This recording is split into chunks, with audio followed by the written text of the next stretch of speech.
GST stands for Goods and Services Tax. It's a form of indirect tax as opposed to direct taxes such as income tax. Let's try to understand the indirect taxation scenario prevailing in our country. India, as you know, is a federal country. What that means is that powers are clearly defined between central and state governments. In the sphere of indirect taxation too, for example, while the center has the power to levy indirect taxes such as service tax, the state has the power to levy indirect taxes such as value added tax. Let's take a look at some of the indirect taxes being levied by the center and states. The state levies basic customs duty, central excise duty, service tax, additional excise duties, countervailing duty, special additional duty, and various other surcharges and cesses. The state levies VAT, luxury tax, entertainment tax, taxes on gambling, lottery and betting, and also various other surcharges and cesses. The current structure has some drawbacks. First of all, there are just too many taxes. Secondly, there are multiple jurisdictions for the taxpayer. That is, to pay service tax, the taxpayer has to deal with the central government, but to pay VAT, he has to deal with the state government. Thirdly, services and goods are subjected to different rates of taxation. Fourthly, there is tax cascading across the value chain. And finally, there are interstate barriers in the form of taxes such as CST and entry tax.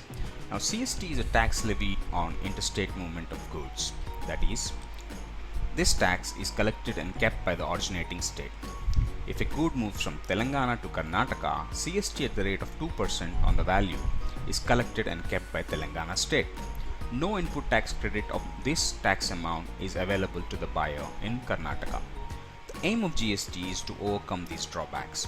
With the introduction of GST, there will be a single tax that will subsume the multiple taxes currently being levied by both the center and the states.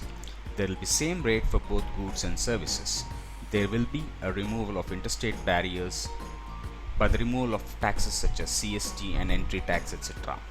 And there will be a seamless availability of input tax credit from the manufacturing stage through a distributive trade to the retailers. Now let's take a look at how GST will simplify your tax and save you some money too. For this purpose, I'm taking a coffee receipt from your local coffee shop, let's say Starbucks. Let's say in the pre-GST scenario, the cost is 190 rupees.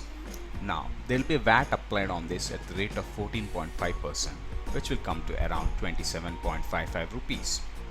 There will also be a service tax at the rate of 15% on 40% of the cost, which comes to around 11.4 rupees, bringing the total cost to 228.95 rupees. Now, if you observe this, 40% of the cost is being subjected to both VAT and service tax. In the post-GST scenario, the calculation becomes simpler. Let's take the same cost, that is 190 rupees. Now, instead of applying multiple taxes, we just apply one tax, that is GST, let's say at the rate of 18% on the cost, which comes to around 34.2 rupees, bringing the total cost to 224.2 rupees, saving you around 4.5 rupees. Now, GST is a very good tax reform that will benefit everyone, the taxpayer like you and me, the trade, and the government too, by boosting its revenues.